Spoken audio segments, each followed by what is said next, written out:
परमात्मा को ना पहचान कर भटक रहे हैं। नहीं तो इतना आसान है मोक्ष, इससे आसान वस्तु है कौन ही, और इससे आसान कोई काम नहीं। जैसे रोटी खाना बनाती है बहनें, बेटियां, माताएं, और कितना जुगाड़ जोड़ती हैं। अब गिनती भी ना हो, इतने आइटम इकट्ठे करने पड़ते हैं। परात कितना, फिर तवा, चूल्हा, लकड़ी, तेल है, और फिर कटोरा, फिर चम्मच, फिर नमक, मिर्च, नरी आइटम इकट्ठी करके, और फिर आटा बनाना, फिर सब्जी काटना, छोंक लाना है। और इसी गर्मी हो चाहे सर्दी, उसमें वो चाहे वर्षा हो। अब तो कुछ एक यार गैस के चूल्हे चाले हो गए, नहीं पहले तो लकड़ियाँ जलाया करते थे। अब भी जलाते हैं, 90% लोग लकड़ियों से ही अब खाना बनाते। तो गिल्ली हो जाए वर्षा के दिनों में, वो जल के देना, फूं फूं आँख लाल हो जाए, और फिर भी बना के छोड़े हम। और परमात्मा के भजन में कुछ भी तो ना, जीभ भी ना लानी, अरियो ना होता हमारे थे, देखे खोटे लाग रहे। जीवा भी नहीं हलानी, बिना जीभ के सिमण दे दिया मालिक ने। सांस तो आवेगा तुम्हें, लेट के ले लो, बैठ के ले लो, चलते लो, वो सिमण करो। और ये प्रथम मंत्र है, इसका जाप भी मानसिक करो, मौखिक नहीं करना। तो मौखिक तो जैसे अलग बैठे हो अकेले कर लो, नहीं मानसिक करो इसको। तो इस तरह इसमें कुछ भी ठाके ना लेना, और ना कोई जुगाड़ जोड़ना, और यूँ भी ना कर सकते फिर हमारे जैसे नालायक नहीं, फिर हम किसे भगत है। तो कहने का भाव ये है कि ये सबसे आसान है मोक्ष पाना। अब हम उसी प्रसंग पर आते हैं। तो ऐसे परमात्मा हमें चार्ज कर गए, और चार्ज करके चले गए। मालिक सह शरीर आए थे, सह शरीर चले गए, और हम मालिक को नहीं पहचान सके, इसलिए उनसे विमुख हो गए थे। परमेश्वर ने एक लीला की थी। अब परमात्मा के बहुत से शिष्य हो गए, और सत्संग किया करते थे, वहाँ पर भक्त आते थे, बेटियां बहनें भी आती थी। तो जब हमें सुख हो जाता है तो हम अपने परमात्मा में भी दोष निकालना शुरू कर देते। ये मन की आदत है, मन चाहता है इसे दूर करूं किसी प्रकार परमात्मा से। एक वैश्या थी गणिका, उस बेटी ने, बहन ने रात्रि के समय सत्संग सुन लिया। कोई दया हुई परमात्मा की, वह झांकी में बैठ गई अपने मकान में। रात का समय था, कहीं दूरी पर सत्संग हो रहा था, और रात्रि का जो साइलेंट पीरियड होता है, बिल्कुल शांत मौसम होता है, वातावरण, दूर तो का आवाज़ जाती है, और परमात्मा तो चाहे उसको सुना दे अगर दूर बैठे। तो उस बेटी ने सारी रात सत्संग सुना कि मनुष्य जन्म परमात्मा पाने के लिए प्राप्त हुआ है, और इसकी भक्ति ना करके असंग जन्म कुत्ते बने, असंग गधे बने। वो सारी डिटेल मालिक ने सत्संग में सुनाई। तो उस बेटी का एकदम प्रेरणा होगी। पुण्यात्मा, सत्संग एक ऐसी वस्तु है, ये ऐसा तत्व है कि आत्मा को जोड़ के धर देता है, चाहे कसाई भी क्यों ना हो। तो उस बहन की नींद हराम होगी, तेने तो जुल्म कर दिया, तेरे तो कोड लगेगा, बुरा हाल होगा, और शुभ काम कोई बना नहीं है भगवान। अब क्या बने? सारी रात बेचैनी में इधर उधर घूमती रही। जब सत्संग के बोलिया तो अगले दिन वो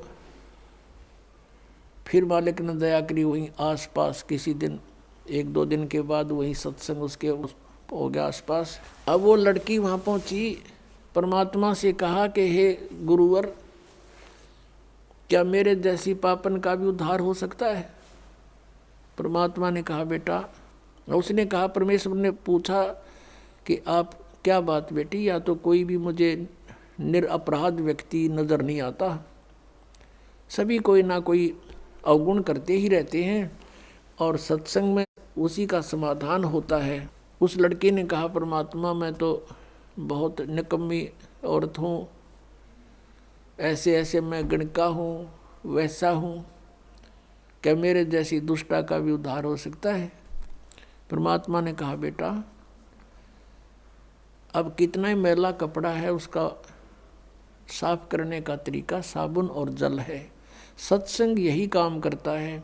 लेकिन बेटी, पीछे बनी सो बनी, आगे मत करना। कान पकड़ दिया उस बेटी ने कि आज के बाद परमात्मा कुछ भी नहीं करूँगी मैं, अपना मांग का भोजन खा लूँगी।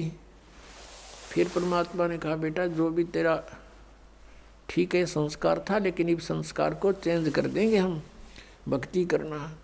अब उस लड़की ने उपदेश ले लिया।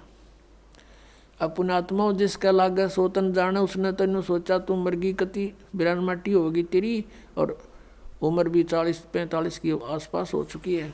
और पुण्यात्माओं को ये काल जगह जगह अच्छी बुरी तरह फंसाता है। तो उसके लगन लगी, पिछला संस्कार प्रबल था बेटी का, जहाँ भी सत्संग हो लड़की वहीं पहुँच जा और निकट जा बैठे, मालिक के मुंह की तरफ देखे और सत्संग सुने, गहराई से विचार करे। अब क्या होता है कि वहाँ संगत में जैसे कोई और बाहर के व्यक्ति कहने लगे रहे तुम्हारे गुरुजी के पास तो वैश्या भी जान लगी, सुप्रसिद्ध वैश्या थी वहाँ उसकी, काशी शहर की। तो कुछ एक ने तो अपनी बहन बेटियों को, अपने जैसे पुत्रों को जाना बंद करवा दिया, और कुछ एक जो वहाँ जाते थे वो उस लड़की को धमकाने लग गए, तो मत आया कर यहाँ पर, तूने गुरुजी की बेइज्जती करा दी है, सारे शहर में चर्चा हो रही है। अब वो रुके क्योंकि उसको तो मुश्किल तरह पाया बेचारी ने, और वहाँ से दूर होगी तो उसने हिसाब ला लिया कि तेरा तो नाश हो गया, नरक में भी ठिकाना नहीं है।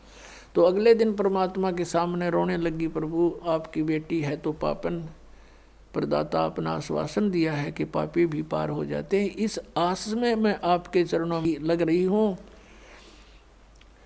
और मुझे यहाँ आने के लिए मना किया जा रहा है। परमात्मा ने कहा क्या बात सारी बता, कि ऐसे ऐसे कुछ भक्त कहते हैं, कुछ माई कहती हैं कि तू नीच है, यहाँ मत आया कर, गुरुजी की बेइज्जती करा दी। तब परमात्मा ने कहा बेटा तू खूब आया करे, और तुझे मना करे उसको मुझे बताना है। फिर परमात्मा ने सत्संग के माध्यम से उनको आगाह किया, भाई कोष्टी होवे संत बंदगी कीजिए, हो वैश्या के विश्वास चरण चित दीजियो। यदि कोई भगत के कोड भी लाग रहा हो, चाहे कैंसर हो रही हो, लाड़ पड़ती हो, और वो भक्ति कर रहा है, नाम ले रखा है, उससे नफरत नहीं करनी चाहिए, उसको भी सत्साई बुलावे, प्यार से बोले। ये तो किसी का भी हो सके यह बीमारी, तो आपका भी हो सके जब बकवाद करोगे तो। लेकिन अब वो भक्ति कर रहा है तो भक्त हो गया वो, और इससे उसको राहत भी मिलेगी। और जैसे कहते हो वैश्या के विश्वास चरण चित दीजिए, यदि किसी बहन बेटी गलती से किसी भी दुष्कर्म में फंसी हुई है और वो भी सच्ची लगन से भक्ति करती है, कहते हैं उसको भी रिस्पेक्ट देना, बकवाद नहीं करना।